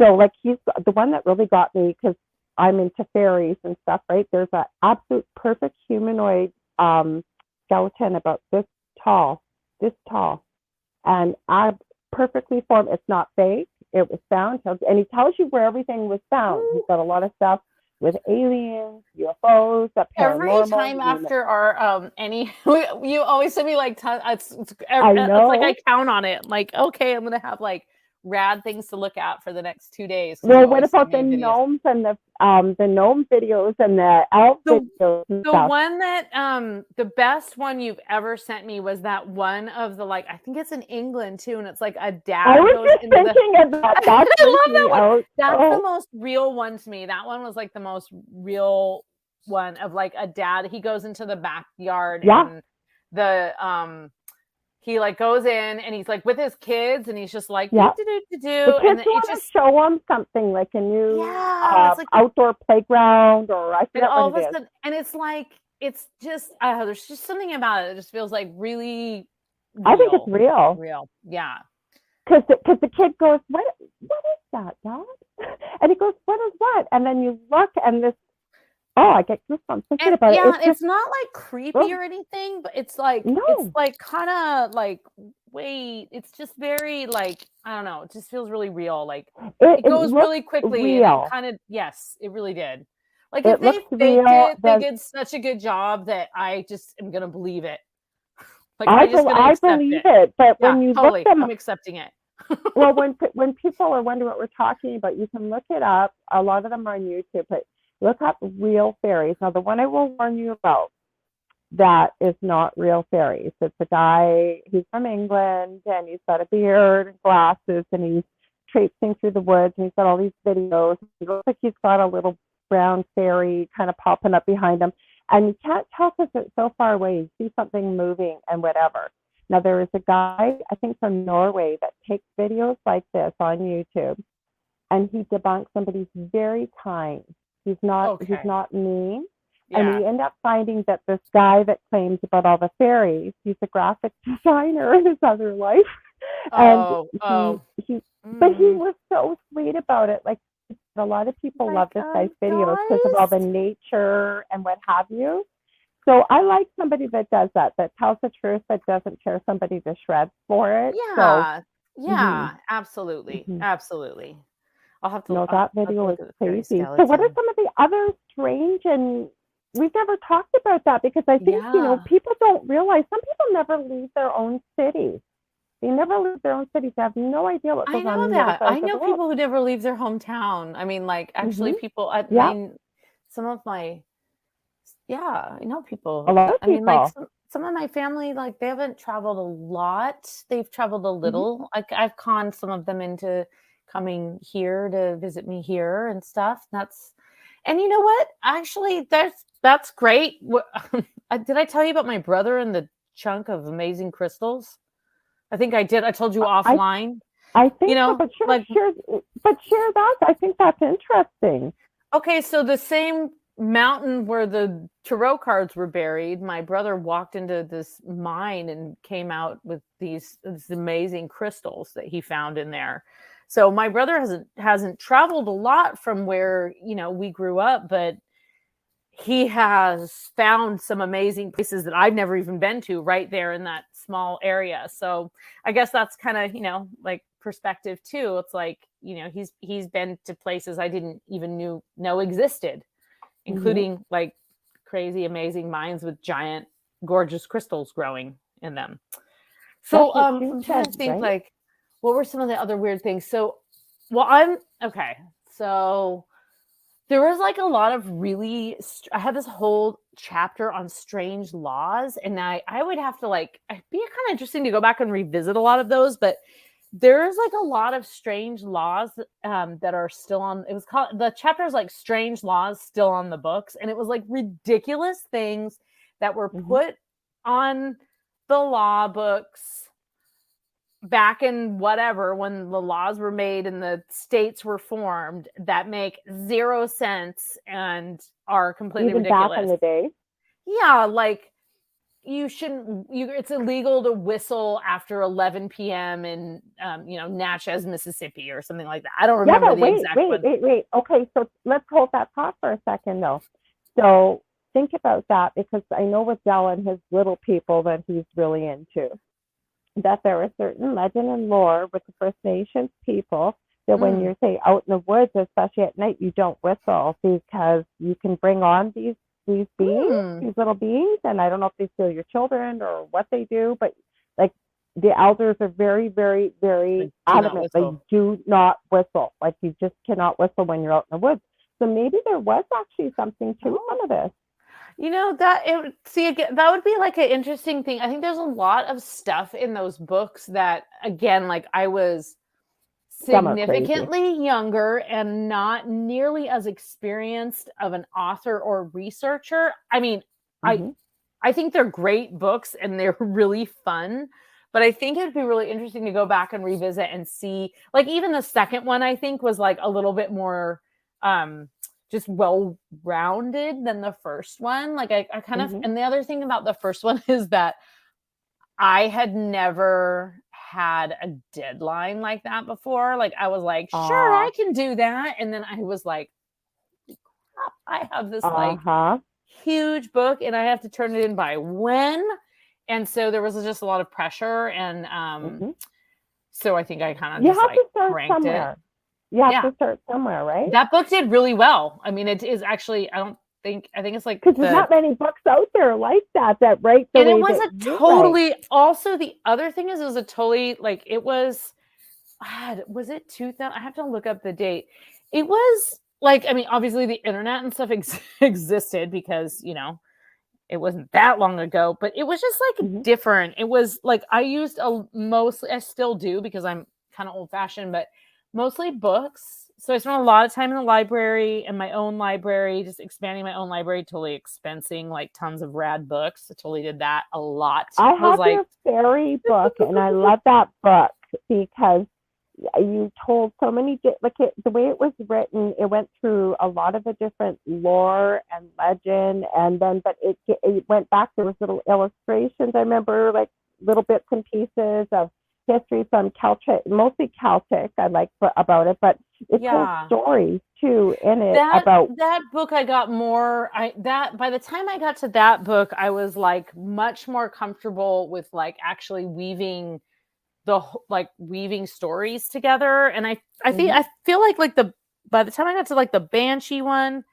the mermaid one, and then actually my favorite are the last two. The fairy book, and then my favorite is the paranormal parlor book. Like that. This is actually my favorite book. A little bit. Let's talk about it. This is my favorite book. It's I'm holding it up, but some people are just actually listening. It's the Varla Ventura's Paranormal Parlor, Ghosts, Seances, and Tales of True Hauntings. And the reason it's my favorite, it's the most recent book that I've written, and it's my favorite because it's kind of like the book that I wanted to write when I first started writing, and I started with the Book of the Bizarre, because when I first pitched the Book of the Bizarre, I wanted it to be a book of ghost stories. And I believe I actually said, I'd like to write a book of ghosts for Halloween. And the publisher was like, I don't know, that sounds a little too seasonal. And so I was like, well, what if it was like, and so we worked on like a few different ideas, and this idea of like freaky facts, and they really liked that, and that did really well. But I always wanted to have a book that was a little bit more just about like ghosts and hauntings. But at the time in particular, especially with it being my first book, there's just a lot of books like that out there, and there still are. But I didn't want it to just be a collection of ghost stories. I wanted it to be like my collection of ghost stories, in that I also wanted to explore, like that spiritualist history, like we were talking about the psychic arts. I honestly think there could be a whole book just about women in the psychic arts and how that really altered the history of women in general, and how the psychic arts affected women's history. because it really did. And it's kind of not like women's history buffs don't really address that so much. And No, they don't. people who are really into the psychic arts don't necessarily think about how revolutionary that was for women to not be wearing like corsets and freaking scrubbing floors. It really was a huge deal. And it's, I mean, I'm not saying no, I'm the only person that realizes that, but like it's not made into as big of a deal as it really should be. But it should be, because it's kind of who we are and where we are now. Okay, but you know, I say this especially in this day and age. I never liked history. I never really got involved in history. As I've gotten older, it's so important, I believe now, for us to know history, because we know where we're coming from. We know the mistakes that are made back in history. So, you know, if we you're just going to keep repeating the same mistakes over and over and over again. But if we have a true account of what's happened with history, we can take a look at that and learn. We really can. I believe that anyway. Well, there's also just like so many more cool stories. Like there's I have chapter 3 in here is dedicated to these women, and I didn't even put them all in, and I didn't even put their full stories in. And I think I have time to tell you like this one kind of I've talked with this go ahead. Oh, go ahead. I'm just closing my laptop because it keeps dinging. Go ahead. Sorry. Oh yeah, no. I think we've talked about this story a little bit, but I have to tell you, like, I found out a little bit of like additional information. So it's along these lines. But this is one of the reasons I think that this book really could go, like, this could be its own book. But before I say that, I just want to say why the other reason that this book is my favorite is because it kind of had this like really magical thing happen that I cannot take credit for at all. And that's the main reason it's my favorite book. So I thought I'm going to talk to all of these really awesome people that have had me on their shows over the years that have asked me to be their guests and asked me ghost stories, etc. And I'm going to, and they're like paranormal podcasts, whatever, you know, investigators and stuff. And I'm going to ask them to tell me a ghost story. Oh, I love it. And so, oh, can't hear me? I can hear you. Oh, okay. Hear you. Yeah. So I did that thinking I'm going to just have a chapter in there that's like their ghost stories. I love it. A chapter that's like my ghost stories. And meanwhile, I had kind of started arranging how I wanted the chapters. And so I knew I was going to have a chapter like that was like, okay, this one was like some children and this one was like hospitals and dot. And so one by one, I just like, so what I did is I super old fashioned journalist style, I called each person and I had them, or in a couple, I guess I had to, did I see anyone in person? I think I had to call everyone. So I called each person and I had them tell me the story. And I just wrote it down and then I typed it up and then I sent it to them. And then I said, if there's anything that's not right, let me know. And then sometimes I called them back or whatever. So, you know, they approved the story and they went in there. And I kind of did that because I wanted there to be like a nice cohesive voice in there as well. So it was kind of like as told to. And one by one, as the stories came in, they fit the categories. So I had chosen this story that was, so also in the book are some of like my favorite like ghost stories, like not just paranormal stories of people's experiences, but like short little ghost stories that I'd always loved. And one was this really wonderful story that takes place in Paris. And it's all about this like guy who kind of stumbles into this woman's flat that is his friend's aunt, and they're just supposed to stay there for a couple of days. And it turns out that she has this like secret room that is like this ritual room, and he just describes it in this great detail. And I knew I wanted to include it because this was really kind of unusual story, and it was written by this man who was an architect, but he had this like side penchant for writing horror. So, so that's why I included it, because it's this really, really architecturally rich description of an altar. and like in the turn of the century of a, like a ritualistic altar. It's just really beautiful in Paris on this, like, you know, this back alley. And so I called someone up, and Jeff Bellinger gives me this story, and it's this Jeff Belanger. I always get his last name wrong. Anyway, he gives me this story, and it's a story that takes place in Paris. So I was like, okay, I'm going to put that one in there. And then my friend Hunter Shea gives me a story about a ghost, and he's a podcast host, and also he writes wonderful horror stories. And so he tells me the story about this child ghost that used to appear. His wife was very sick, and he used to see this ghost go through their house, and it was a child, and she used to see it, but they never talked about it until after years. Like, I think after she was feeling better, and they talked about it. And I had this whole section about a ghost when I was a child, and it was a child ghost. And so there's a whole child ghost section. And one by one, these stories started appearing, and they were appearing in the places. And I was like, this is just crazy. Like, this is crazy. Joe Diamond sent me a story about haunted tarot cards into this section that was all about like tarot. It was just like, this is just crazy. So it was meant to be written. That is why that is my favorite book, because that book had its own idea about how it was supposed to be written. And it wasn't entirely easy to write, but when that happened, I just felt really good. I was like, this is the first time that that's really happened.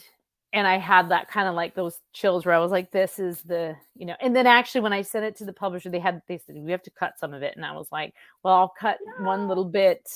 It's longer. It's actually like 20,000 words longer than it was contracted for. And I was like, you don't understand. It wrote itself. Like, yeah. And the editor was wonderful. She's like, I get it. Like, I understand what you're saying. Can you maybe she made a suggestion. I was like, perfect suggestion. Let's cut that. Okay. So yeah, she was down for the magic part. She was just like, you're way over count though. Like, no, you cut some. I get what you're saying. Like, when something happens, and like you said, it wasn't easy to write, but like, I think you just hit the nail on the head. It wrote itself. Like, as you wrote a section, and then, you know, a story would come in to supplement it just perfectly. Like, it was very affirming. It was like, thank you. Oh, that's so nice. Thank you. Okay. All right. I guess I'll finish it. I guess I'll get it in on time. And I actually was like not nearly as stressed for the deadline as every other book I had ever written. Because Carrie, I hope I get this right. She was talking, so Carrie first says, friends and I saw fairies, light bodies last July, and the goddess / Artemis Forest going up to Magdalene's Cave Grotto in Saint Baume in Provence.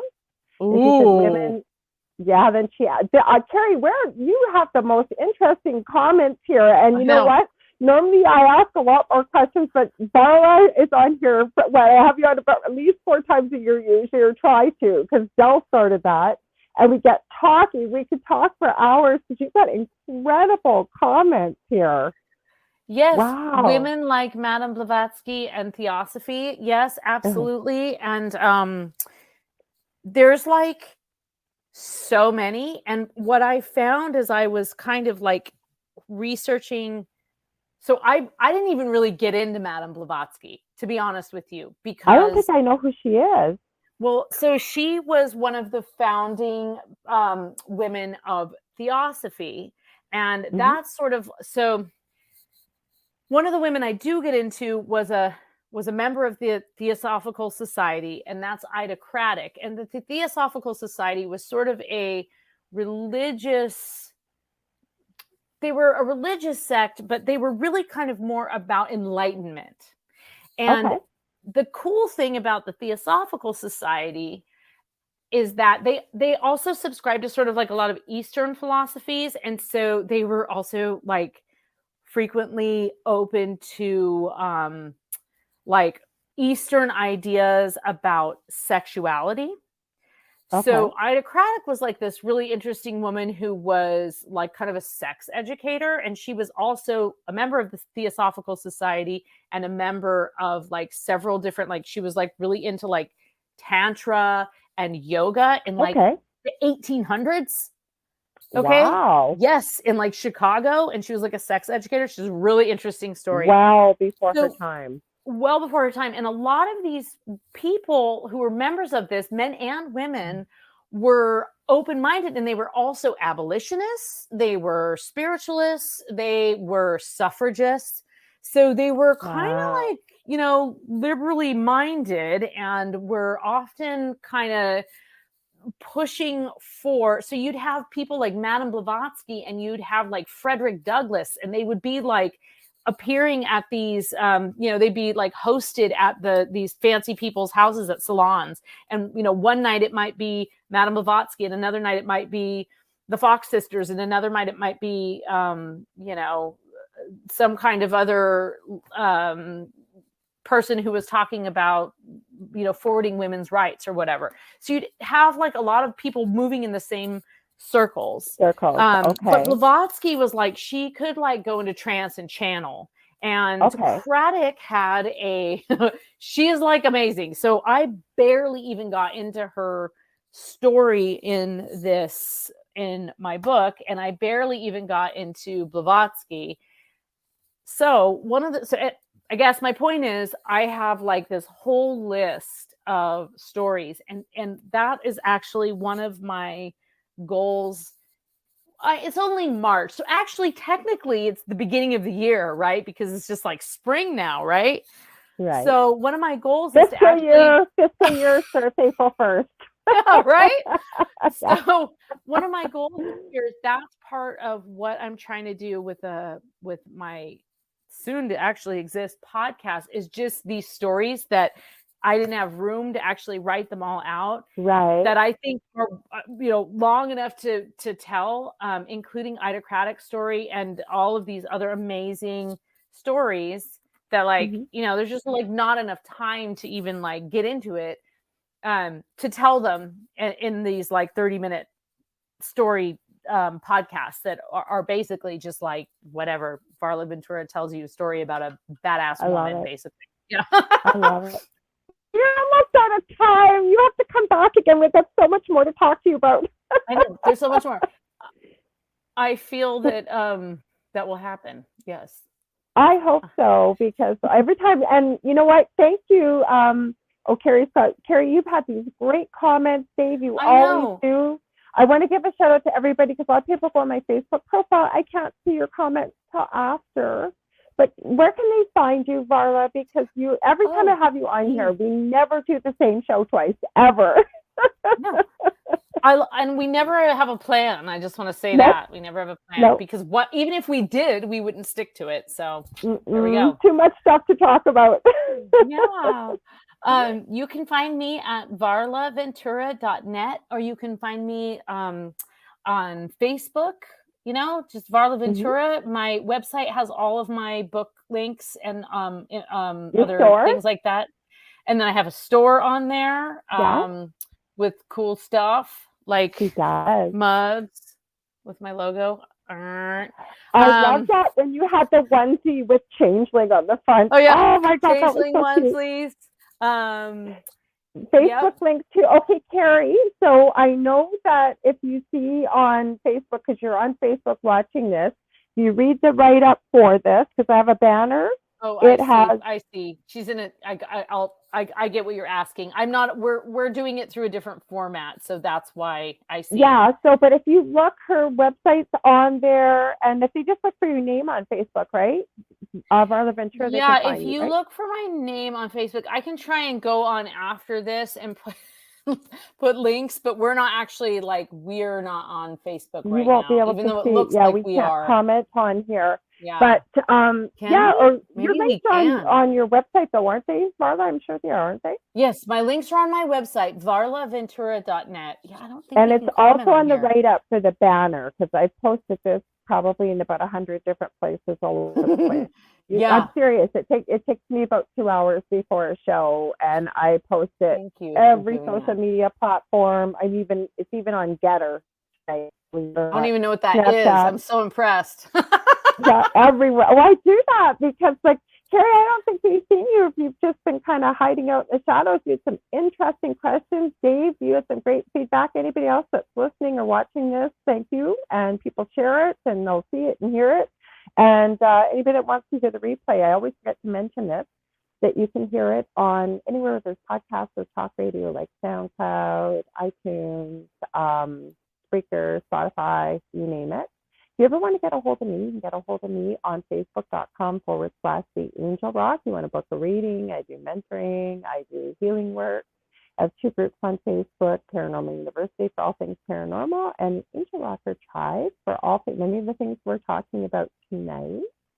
I will tell you, next week we have a return guest who is extremely interesting, little bit of a different field than Varla. He's coming to us from Australia. Paul Anthony Wallace will be here next week talking about his new book, the 3rd in his series. So believe me, you guys won't want to miss that one either. We're going to be talking ETs and UFOs and all kinds of interesting stuff like that. Anyway, Varla, thank you so much.